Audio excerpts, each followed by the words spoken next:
मशवरा देता हूं हुकूमत को और वजीर कानून को मशवरा देता हूं कि ना फिरौन की हुकूमत सारी जिंदगी रही, ना नमरूद रहा, ना जाज बिन यूसुफ रहा, ना यजीद रहा। और यार दरबारी बन के हुक्मरानों की चापलूसी करते करते तुम यहां तक आ गए हो कि अब नबी पाक की इज्जत को हाथ डालना शुरू कर दिया है।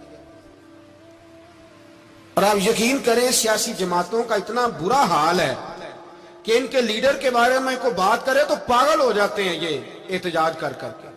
और उसने डायरेक्ट कह दिया कि खत्म नबूवत का मसला ही कोई नहीं, जो दीन की बुनियाद है, किसी को परवाह नहीं। मुझे तो उन लोगों की फिक्र हो रही है जिन लोगों ने इन्हें वोट दिए हैं, वो अल्लाह को क्या जवाब देंगे। और ये अल्लाह माशाल्लाह सारी सियासी जमातें इस तरह की। और मेरा वजीर कानून साहब को भी मशवरा है कि जिंदगी बड़ी थोड़ी है, बड़ी थोड़ी। अल्लाह सबको माफ करता है, अपने रसूल के गद्दारों को माफ नहीं करता। और यहां तुम्हारी गाड़ियों पे झंडे लगे हुए हैं, वहां भी तुम्हारे झंडे लगेंगे, पर इसलिए लगेंगे कि ये गद्दार है नामूसे रिसालत के। ये झंडे लगेंगे। शर्म करो और डर जाओ, बस कर दो। तुम्हारे मुंह में अब दांत पूरे नहीं रहे। कोई शुगर का मरीज है तो कोई ब्लड प्रेशर का, तो कोई हार्ट का, तो कोई कैंसर का।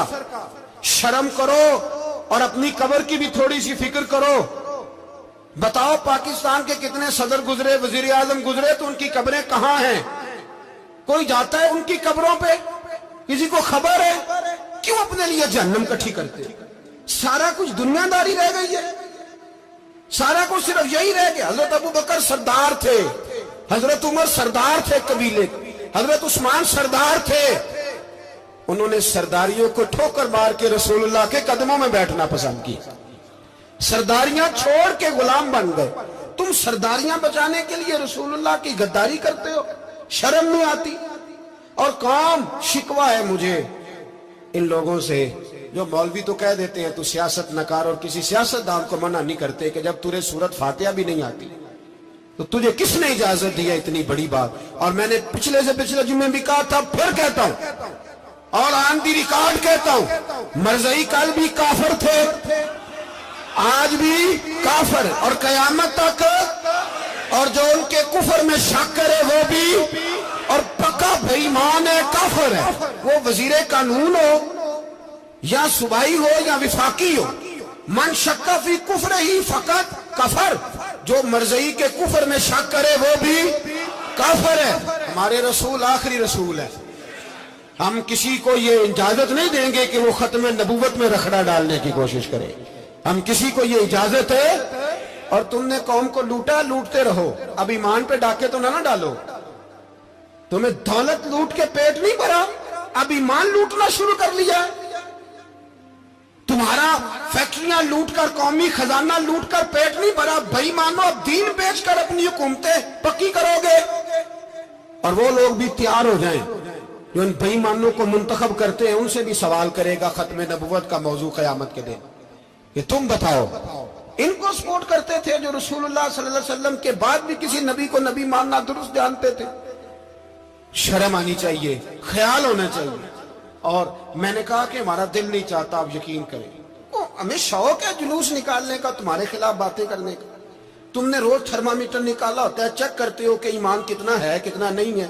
ये पाकिस्तान, ये पाकिस्तान अगर सूबा सिंध है तो हजरत अब्दुल्ला शाह गाजी का है, अगर बलोचिस्तान है तो हजरत बाबा अब्दुल रहमान का है, और अगर पेशावर है तो वो सूफिया का है, और अगर ये धरती पंजाब है तो ये दाता अली अजमेरी की है, ये बाबा फरीदुद्दीन की है।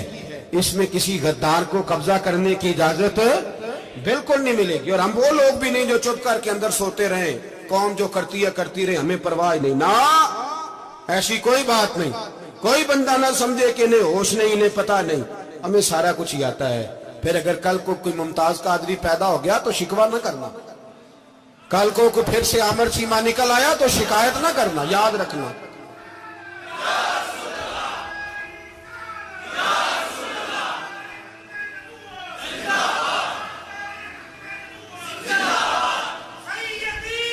तो मेरे भाई खोल के बोलो, या नबी रसूल के बोलो। صلی اللہ۔ تو یہ مشورہ ہے،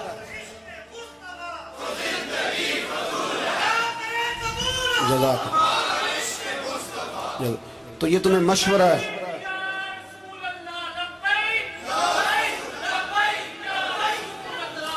میری بات سنیں، یاد رکھیں، یہ لوگ بعد میں پچھتاتے ہیں، پھر مناظرے کراتے پھرتے ہیں، اس نے صحیح کیا کہ غلط کیا، پھر انہیں ہوش آتی ہے بعد میں، پھر ان کے ہواری نکل نکل کے میدانوں میں دلیلیں دیتے ہیں۔ اس لیے ہمارا مشورہ ہے انہیں کہ یہ اپنی حد میں رہیں، اور جو کام تمہارے ذمہ، میں نے کہا نا تم نے بڑا لوٹا، یہ قوم روز تمہیں موقع دیتی ہے لوٹنے کا، یہ موقع دیتی ہے، تو تم نے دولت لوٹ کے پیٹ نہیں بھرے، اب ایمان لوٹنے کے چکر میں آ گئے ہو۔ یاد رکھو، مسلمان گناہگار ہیں، غدار نہیں ہے۔ تمہیں دولت لوٹنے کا تو شاید موقع مل گیا ہے، پر ایمان لوٹنے کا موقع نہیں ملے گا، تو اس لیے اس کو لگام دو۔ اور ویسے بھی کتا جو پالتو ہوتا ہے نا، اس کو گھر کے اندر سنگلی سے باندھ کے رکھنا چاہیے۔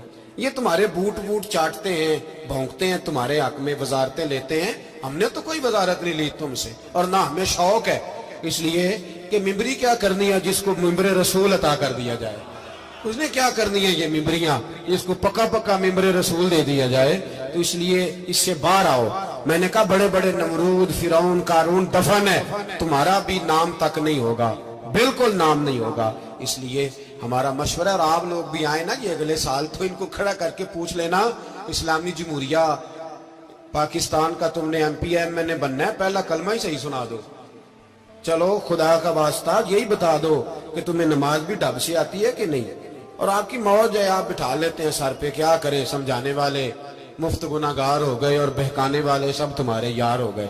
اس لیے یہ چھیڑتے ہیں جان بوجھ کے، اور پھر جب کوئی ممتاز قادری علیہ رحمہ پیدا ہوتے ہیں، پھر انہیں دشواری ہوتی ہے، پھر ان کا جینا مشکل ہو جاتا ہے، یہ موقع دیتے ہیں، پتہ نہیں کس کے ایجنڈے پہ عمل کر رہے ہیں۔ میرا سوال یہ ہے، میں نے پچھلے جمعے پھر میرا سوال ہے کہ میں پوچھتا ہوں، اس آدمی کو ضرورت کیا ہے ختم نبوت پر بات کرنے؟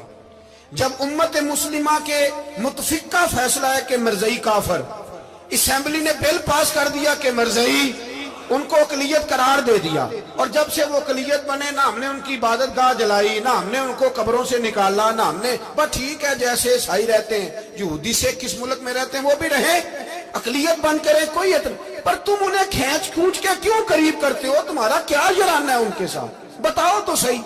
ان لوگوں سے ان کو چاہیے اپنے منہ میں لگام ڈالیں، اور اگر نہیں ڈالیں گے پھر انشاءاللہ ڈالی جائے گی، اور بڑی تگڑی ڈلے گی، اور پھر ایسی ڈلے گی، ایسی ڈلے گی۔ سلمان تاثیر جب مرا تھا نا، تو 5-5 لاکھ روپیہ مولویوں کو آفر کی جنازہ پڑھاؤ، 5-5 لاکھ روپیہ چھوٹے چھوٹے مولویوں کو۔ اور داتا صاحب کی مسجد کے خطیب بھی صوبائی جو تھے، وہ خطیب تھے، ملازم تھے، انہوں نے کہا کہ ایمان نہیں